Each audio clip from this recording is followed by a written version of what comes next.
નમસ્કાર મિત્રો, આપણી ગુજરાત સ્ટડીઝ યુટ્યુબ ચેનલમાં ફરી એક નવા વિડીયોમાં આપનું હાર્દિક સ્વાગત કરજો. હવે મિત્રો, સબ એકાઉન્ટ અને સબ ઓડિટરની ભરતીના જે નવા રિક્રુટમેન્ટ રૂલ તૈયાર થયા છે, જે તમે નોટિફિકેશન વાંચ્યું પણ હશે, એ નવા રિક્રુટમેન્ટ રૂલ જે છે એ આપણે આજના વિડીયોમાં A to Z ડિસ્કશન કરવાના છે કે સબ એકાઉન્ટ સબ ઓડિટર ભરતી માટે કયા કયા નવા રિક્રુટમેન્ટ રૂલ છે, પરીક્ષાની પદ્ધતિમાં શું ચેન્જીસ થયા છે, સિલેબસમાં શું ચેન્જીસ થયા છે, ડિટેલમાં આ ભરતી વિશે આપણે ડિસ્કશન કરીશું.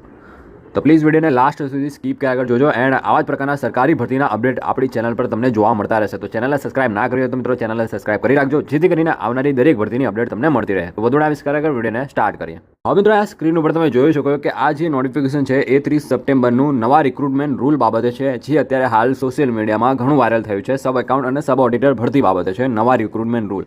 હવે આ જે નવા રિક્રુટમેન્ટ રૂલ છે એ તમારે ખૂબ જાણવા જરૂરી છે. ઓકે, તો અહીંયા આપણે ડિટેલમાં આ નોટિફિકેશન આધારે સંપૂર્ણ માહિતી મેળવીશું નવા રિક્રુટમેન્ટ રૂલ બાબતે. તો અહીંયા તમે વાંચી શકો, અહીંયા સ્ટાર્ટિંગમાં તમે વાંચ્યું to article 309 of the constitution of India, the governor of Gujarat hereby makes the following rules for regulating the method of combined, અહીંયાથી તમે વાંચો છો, the regulating method of combined competitive examination એટલે કે CC. ઓકે, CC જે combined competitive exam છે, to the post of the account auditor sub treasury officer એટલે કે એકાઉન્ટન્ટ, અથવા તો અહીંયા ક્લાસ 3ની છે. ઓકે, અને બીજું છે સબ એકાઉન્ટ સબ ઓડિટર ક્લાસ 3. તો આ જે ભરતી છે ને મિત્રો, આ જે પોસ્ટના નામ લીધા ને, એકાઉન્ટ સબ ઓડિટર સબ એકાઉન્ટ, તો આ જે ક્લાસ 3ની ભરતી છે તો એને હવે CCના અંદર ગણવામાં આવશે, એટલે કે એ એક્ઝામ પેટર્ન ફોલો કરવામાં આવશે. તમને ખ્યાલ હશે કે CCમાં એક ગ્રુપ A અને ગ્રુપ B, બે અલગ અલગ ગ્રુપમાં પોસ્ટને વિભાજન કર્યું હતું, ડિવિઝન કર્યું હતું, રાઈટ? તો અહીંયા એવું કહેવા માગે છે કે આ જે CCના અંતર્ગત ભરતી તો થશે જ. ઓકે, આની એક્ઝામ છે એ CC જ કન્ડક્ટ કરશે, પરંતુ ગ્રુપ A અથવા તો ગ્રુપ Bમાં એનો સમાવેશ કરવામાં આવશે નહીં. ઓકે મિત્રો, એટલે કે ગ્રુપ A અને Bમાં કઈ પોસ્ટ આવે છે એ તમને ખ્યાલ ના હોય તો એની લિંક તમને કોમેન્ટ સેક્શનમાં આપી દઈશ, ત્યાંથી તમે જોઈ શકો છો કે CC અંતર્ગત ગ્રુપ A અને ગ્રુપ Bમાં કઈ પોસ્ટ આવેલી છે, તો એ તમે ચેક કરી શકો છો જે નવા રિક્રુટમેન્ટ રૂલ પ્રમાણે, તો એ જોઈ લેજો. પરંતુ અત્યારે આ ભરતીની વાત કરીએ ને, સબ એકાઉન્ટ અને સબ ઓડિટરની, તો આ ભરતી એ CC અંતર્ગત જ થશે, કન્ડક્ટ પણ CC જ કરશે અને એક્ઝામ પેટર્ન પણ એ પ્રમાણે જ રહેશે. આગળ હું તમને બતાવીશ એમ જો કે કેવી રીતે એક્ઝામ પેટર્ન રહેશે, પરંતુ આની ભરતી છે ને અલગથી થશે. ઓકે, કહેવાશે તો CC અંતર્ગત, પરંતુ ભરતી અલગથી કરવામાં આવશે. આઈ હોપ કે તમને જે કન્ફ્યુઝન હશે, એ જે ડાઉટ હતો એ ક્લિયર થઈ ગયો છે કે આ એક્ઝામ એક CC અંતર્ગત રહેવાશે કે અલગ ભરતી થશે. કહેવાશે તો અંતર્ગત, CCના અંદર જ કહેવાશે, પરંતુ કન્ડક્ટ એક્ઝામ એ પણ જ કરશે CC જ, અને એ પ્રમાણે જ એક્ઝામ પેટર્ન રહેશે, પરંતુ ભરતી અલગથી થશે.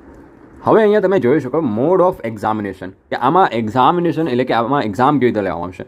તો તમારી અહીંયા તમે વાંચી શકો છો, તો examination shall be held in 2 successive stages, જેમ કે 2 સ્ટેજમાં લેવાશે. જેમ કે એક પહેલા સ્ટેજમાં પ્રિલિમિનરી એક્ઝામ હશે, જેમાં MCQ ટાઈપના પ્રશ્નો પૂછવામાં આવશે. ઓકે, પછી તમારી પ્રિલિમિનરી એક્ઝામ ક્લિયર કર્યા પછી તમને મેઇન એક્ઝામિનેશન માટે બોલાવવામાં આવશે, અને તમારી મેઇન એક્ઝામ છે એ ડિસ્ક્રિપ્ટિવ રહેશે મિત્રો. ઓકે, ડિસ્ક્રિપ્ટિવ એક્ઝામ રહેશે, MCQ ટાઈપના પ્રશ્નો નહીં હોય.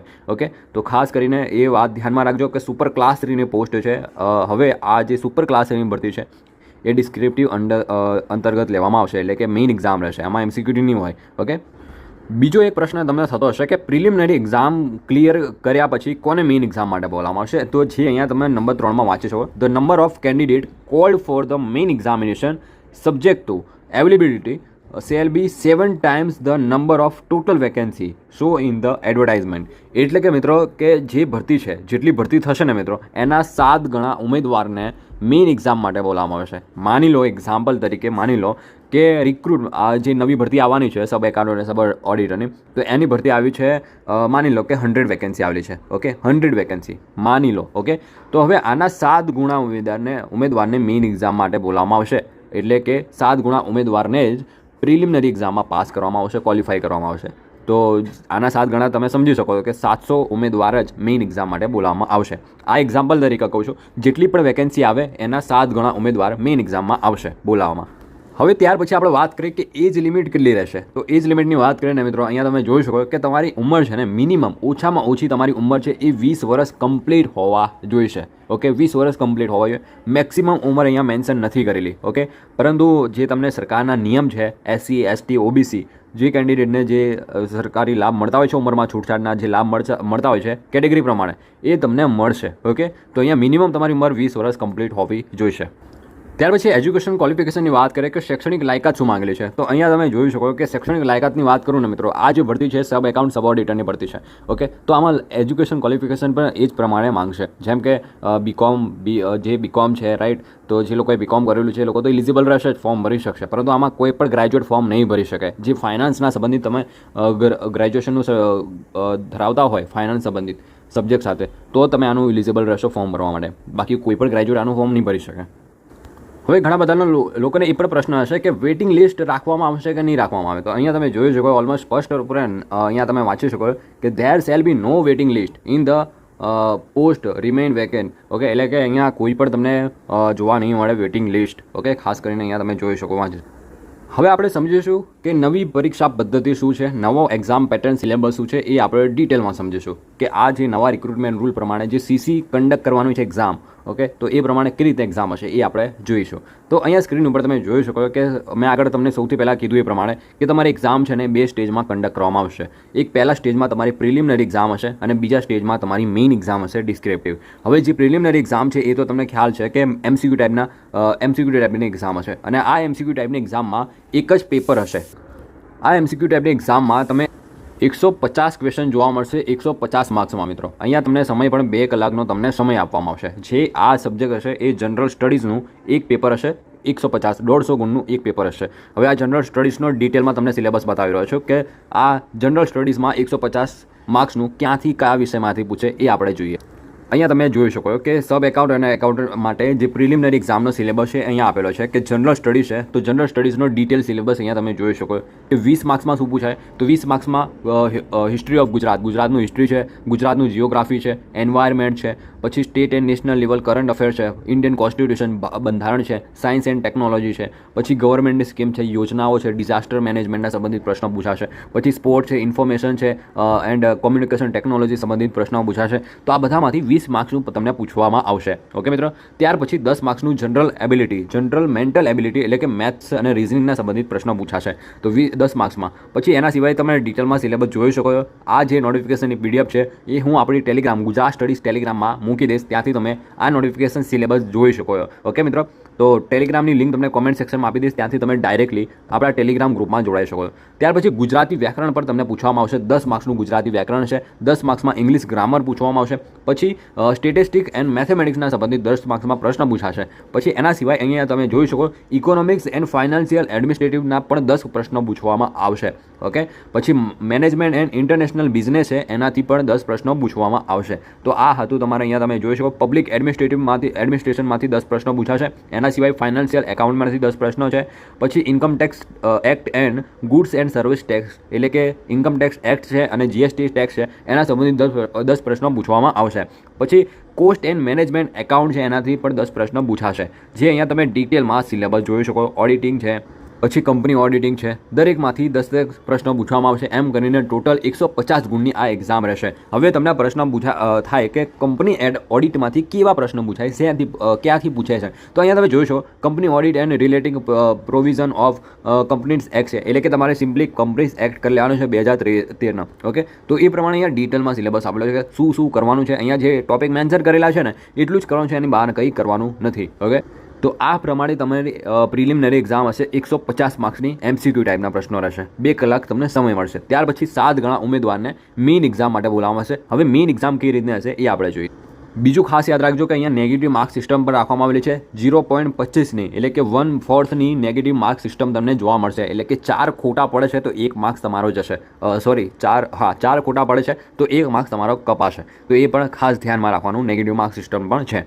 ત્યાર પછી આપણે વાત કરીએ મિત્રો કે મેઇન એક્ઝામ. હવે તમે પ્રિલિમિનરી એક્ઝામના ક્વોલિફાઈ કરી લીધી અને 7 ગણા ઉમેદવારમાં આવો છો તો તમને મેઇન એક્ઝામ આપવા મળશે. હવે મેઇન એક્ઝામ છે એ તમારા માટે બહુ ઇમ્પોર્ટન્ટ છે. કેમ કે અહીંયા તમે જોઈ શકો કે મેઇન એક્ઝામ એ તમારી ડિસ્ક્રિપ્ટિવ એક્ઝામ છે. આમાં MCQ ટાઈપના પ્રશ્નો તમને નહીં જોવા મળે. તમે અહીંયા વાંચી શકો કે ડિસ્ક્રિપ્ટિવ એક્ઝામ છે, 2 પેપર હશે, પેપર 1 અને પેપર 2. પેપર 1માં ગુજરાતી લેંગ્વેજ અને ઇંગ્લિશ લેંગ્વેજના પ્રશ્નો પૂછાશે 100 માર્ક્સમાં, 3 કલાક સમય મળશે.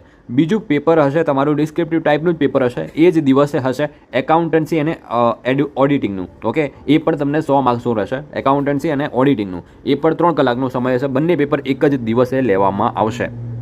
અને જે ક્વેશ્ચન પેપરનું લેવલ હશે એ પણ તમે જોઈ શકો કે 12th standard of Gujarat secondary અને હાયર સેકન્ડરી એજ્યુકેશન બોર્ડના સમકક્ષ રહેશે. એટલે કે 12 પાસ સમક્ષ તમારું આ પેપરનું લેવલ રહેશે. ઓકે મિત્રો, તો એ પ્રમાણે તમારે તૈયારી કરવાની રહેશે. હવે જે મેઇન એક્ઝામ છે તમારી ડિસ્ક્રિપ્ટિવ એ પેપર 1, એમાં પણ તમને ડિટેલમાં અહીંયા સિલેબસ આપેલો છે કે 15 ગુણમાં તમને નિબંધ પૂછવામાં આવશે. કોઈ પણ એક રહેશે, બરાબર. અહીંયા પણ તમે જોઈ શકો વિડીયોને પોઝ કરીને અથવા તો આપણે ટેલિગ્રામ પરથી ડાઉનલોડ કરી શકો. 50 માર્ક્સની આ એક્ઝામ રહેશે. ઓકે મિત્રો, અને ઇંગ્લિશ માટે પણ તમે જોઈ શકો. ઇંગ્લિશ પેપર 1માં જે છે પાર્ટ એમાં તમને ગુજરાતી 50 માર્ક્સનું રહેશે અને 50 પાર્ટ બીમાં ઇંગ્લિશના રહેશે 50 ગુણમાં. ઓકે, તો જે અહીંયા તમે જોઈ શકો રિપોર્ટ રાઇટિંગ શું છે, પ્રિસાઇઝ રાઇટિંગ છે, દરેકે દરેક વસ્તુ પૂછવામાં આવશે. પછી પેપર 2 છે જે તમારું પેપર 2 છે એ પણ એનું મીડિયમ પણ ગુજરાતી જ રહેશે. એ પણ તમને 3 કલાક સમય આપવામાં આવશે અને આમાં તમને જે જોઈ શકો સિલેબસ કે પ્રમાણે હશે. આ પેપર આખું ટોટલી ડિસ્ક્રિપ્ટિવ ટાઈપનું રહેશે મિત્રો. તો જે સિલેબસ છે પ્રિલિમ્સ અને મેઇન્સનો, એ સિલેબસની હું PDF છે આપણી ટેલિગ્રામ ઉપર મૂકી દઈશ, તો ત્યાંથી તમે ડાઉનલોડ કરી લેજો. ઓકે, જેથી કરીને તમે તૈયારી ખૂબ સારી રીતે કરી શકો અને પ્રિન્ટ કઢાવી લેજો, જેથી કરીને તમને તૈયારી કરવામાં ઇઝીલી રહે. ઓકે, સિલેબસને વળગીને તમારે તૈયારી કરવાની છે. સિલેબસની બહાર કંઈ પણ નથી પૂછાતું. હવે બીજો એક આપણા મહત્વનો એક પ્રશ્ન રહ્યો કે આ ભરતી ક્યારે આવશે. હવે મિત્રો રિક્રુટમેન્ટ રૂલ તૈયાર થઈ ગયેલા છે. ઓકે, રિક્રુટમેન્ટ રૂલ તૈયાર થઈ ગયા છે. હવે તમને ટૂંક સમયમાં ભરતીની જાહેરાત તમને જોવા મળી શકે. મે બી મારા ખ્યાલ મુજબ તમને કહી દઉં કે નવેમ્બર સુધીમાં તમને આની જાહેરાત તમને જોવા મળશે. હું તો કહું છું ઓક્ટોબરના એન્ડ સુધીમાં જ, આ મહિનાના એન્ડ સુધીમાં જ તમને જાહેરાત તમને મળી શકે છે. પરંતુ વધારેમાં વધારે નવેમ્બર, ઓકે, નવેમ્બરના ફર્સ્ટ વીક સુધી તો આની નોટિફિકેશન આવી જ જશે ફોર્મ ભરવા માટેની. ઓકે, તો તૈયારી અત્યારથી શરૂ કરી દેજો. તમને સિલેબસ મળી ગયો છે, એક્ઝામ પેટર્ન, નવા રિક્રુટમેન્ટ રૂલ પણ તમને મળી ગયા છે. હવે તમારે આ જે સિલેબસ બતાવે એ પ્રમાણે તમારે તૈયારી કરવાની છે. ઓકે, વેકેન્સી કેટલી આવશે કેટલી નહીં આવે એ પછીનો વિષય છે, પરંતુ અત્યારે તમે તૈયારી શરૂ કરી દેવી. તૈયારી બાબતે જો તમને એક ડિટેલ વિડીયો જોઈતો હોય કે બુક લિસ્ટ ઉપર કે પછી એક્ઝામ સ્ટ્રેટેજી, એક્ઝામ પ્લાનિંગ વિશે, તો એના પર કોમેન્ટ કરજો, તો હું જલ્દીથી જલ્દી એના પર પણ વિડીયો લઈને આવીશ. ઓકે, તો મળે નેક્સ્ટ વિડીયોમાં. આજનો વિડીયો તો આટલું જ. આના સિવાય તમને કોઈ પ્રશ્ન હોય, કોઈ ડાઉટ રહી ગયો તો મને ડાયરેક્ટલી ઇન્સ્ટાગ્રામ પર મેસેજ કરી શકો. ઇન્સ્ટાગ્રામની લિંક પણ તમને કોમેન્ટ સેક્શન અથવા તો ડિસ્ક્રિપ્શનમાં તમને મળી જશે. ત્યાંથી તમે મને ઇન્સ્ટાગ્રામ પર ડાયરેક્ટલી તમારે જે પણ ડાઉટ હોય પૂછી શકો છો. તો આજના વિડીયો પર તો આટલું જ. મળે નેક્સ્ટ વિડીયોમાં.